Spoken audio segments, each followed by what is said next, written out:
Dark storytelling is a gamble. On the one hand, it allows you to explore aspects of the human condition, action, or philosophy that affords a great wealth of interpretations and territories to explore.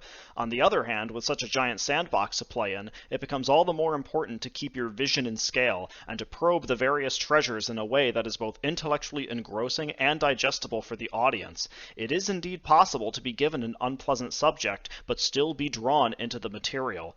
Platinum End was a two-cour fall 2021 anime concerning gods and a candidacy trial that came from the original manga by Oba Tsugumi and Obata Takeshi, the same duo responsible for Death Note. With such an acclaimed property as part of their output, I was intrigued by what could potentially result from another one of their collaborations. Nevertheless, I was mindful that the series is to be judged by its own merits rather than having a forced, undeserved expectation placed upon it.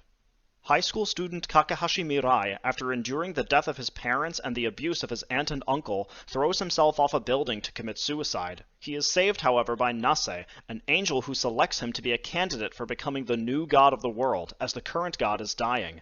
Gifted with wings, a red arrow that can force people to obey his commands, and a white arrow that allows him to kill anyone in an instant, Mirai must fight in a battle royale-style contest with the other god candidates, and strive to attain happiness in his life. Among them include the mysterious Metropoliman, who will seemingly do anything to get his way, and Hanakago Saki, the childhood friend Mirai loves.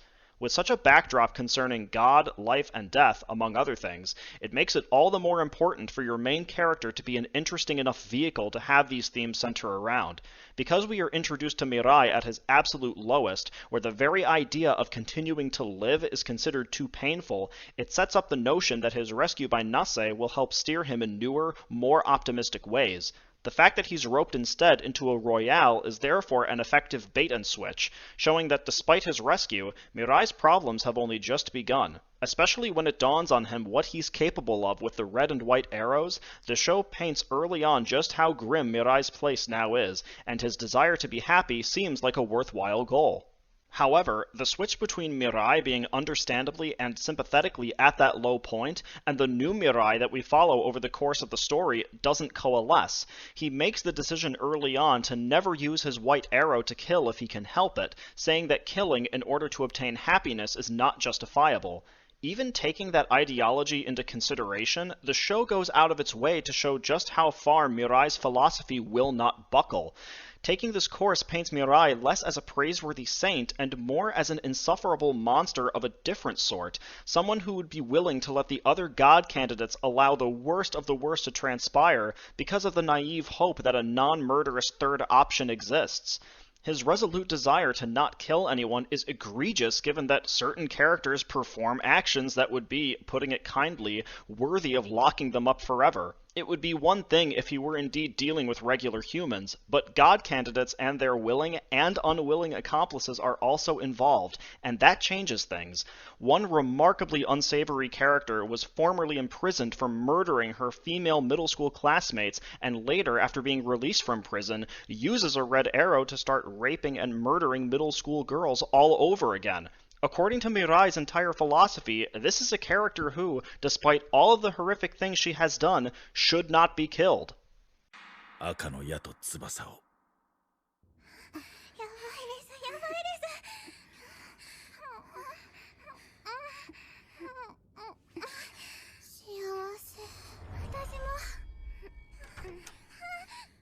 And in the moments when the people in the Royale do end up getting killed somehow, Mirai is never the one who actually does the killing itself. Constantly wiping the protagonist's hands clean reads more as a cop-out to keep his worldview stable rather than allowing it to become appropriately jaded. He's still an accessory to the killings even if he's not the one who did it, but any potential shakeup internally that might result from these instances are too minor and glossed over. While one could reasonably argue that it is not important for the internal shakeup to be presented so explicitly, there is little evidence in the course of the narrative that hints at such a development taking place, or at least to the extent that it has a lasting value.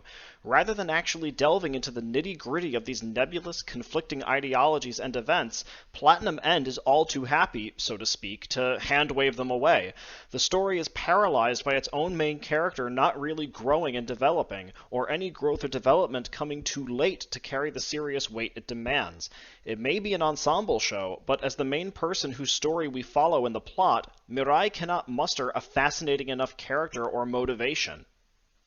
The few times that Mirai is appropriately challenged in his philosophy include Metropoliman, who primarily does so by virtue of being an antagonist, and his motivation for god candidacy is quite laughable, and Mukaido, a terminally ill character who is more proactive in hunting Metropoliman down.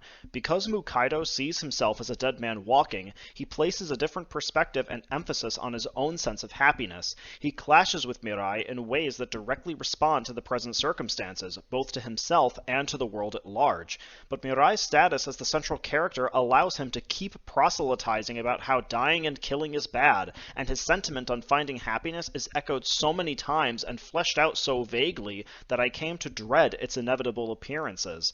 And speaking of appearances, the actual aesthetic of the series is quite wanting. Platinum End is attempting to explore some of the more pessimistic, darker aspects of human existence, yet the amount of detail put into the visuals makes it seem like things were hastily put together. The color palette was so oddly bland and absent stark contrasts, while stylized line work was almost entirely a no-show. The series seemed to keep that artistic stylization only for moments of particular intensity, which, while making sense on paper, does not translate to an overall engrossing experience.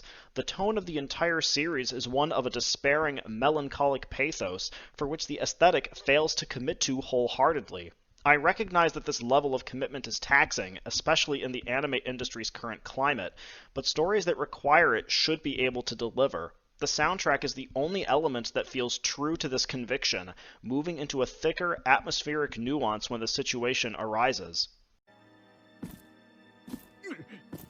おい聞いてんのか止まれてめえ死ね無駄だ私は銃弾より早く動くことができるやったね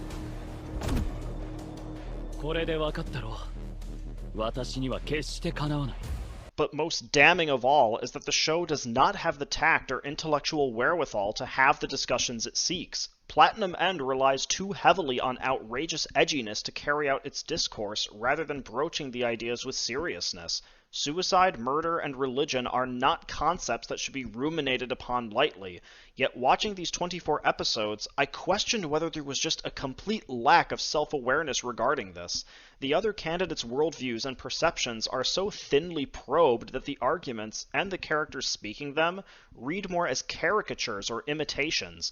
One character introduced in the latter half uses his powers for the purposes of granting other people their suicidal intentions, and eventually his own, with unapologetic nihilism. The fact that this character on a nihilistic downward streak is temporarily talked out of that by a friend of a main antagonist is beyond infuriating, and the justification for the shift is even more silly in context. The discussion problem is even worse than it would initially seem, since none of the candidates are religious to a discernible degree. If Platinum End wants to have a discussion about ethical, moralistic, religious, or cosmological ramifications about God's death and appointing a new one, it is baffling that no candidate adopts the genuinely religious position. Even if it were not argued particularly well, how could that character not be there? By not including this element, the series effectively states that an earnestly religious position is not worth having, thus depriving itself of an easy source of genuine tension between the candidates. This omission is hair-pulling. As hair-pulling as the show could get throughout its run, it managed to do so one more time with the ending. It was one of those occurrences where, even if I understand what it was attempting to do, it did not equate to liking it, or even finding it a suitable finale when all was said and done.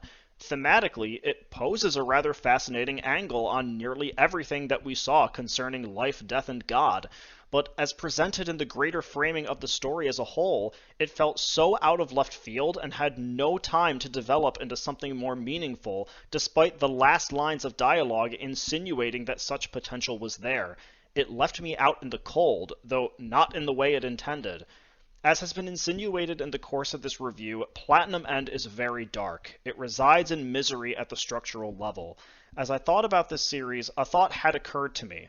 One sentiment that sometimes gets expressed in online discourse is, why do people reject dark stories when they supposedly want them? Why run in the other direction when a dark story is presented?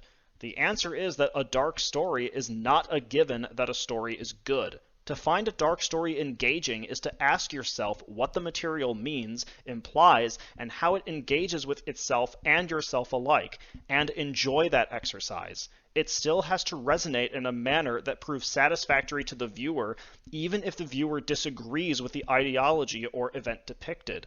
Dark does not automatically mean an unpleasant experience either, but when this series tried to demonstrate what it was capable of, that was what it became. Perhaps it is true that fiction should more often address aspects of humanity and living that others would sooner run away from. But just doing that isn't enough. It needs to be maturely handled. Platinum End is an unpleasant, self-aggrandizing mess. It wants to have philosophical musings, but lacks the nuance and intelligence to have them meaningfully, since its roster of characters are not compellingly written enough. With a main protagonist too engrossed in his own obstinate attitude, much of the events that unfold are more aggravating than intriguing. The overall aesthetic is screaming for a more visceral stylization, only having brief touches of that coming through in particularly dramatic moments. With an upsetting ending, this is one dark story that left me shaking my head in disgust rather than clutching my chest in anticipation.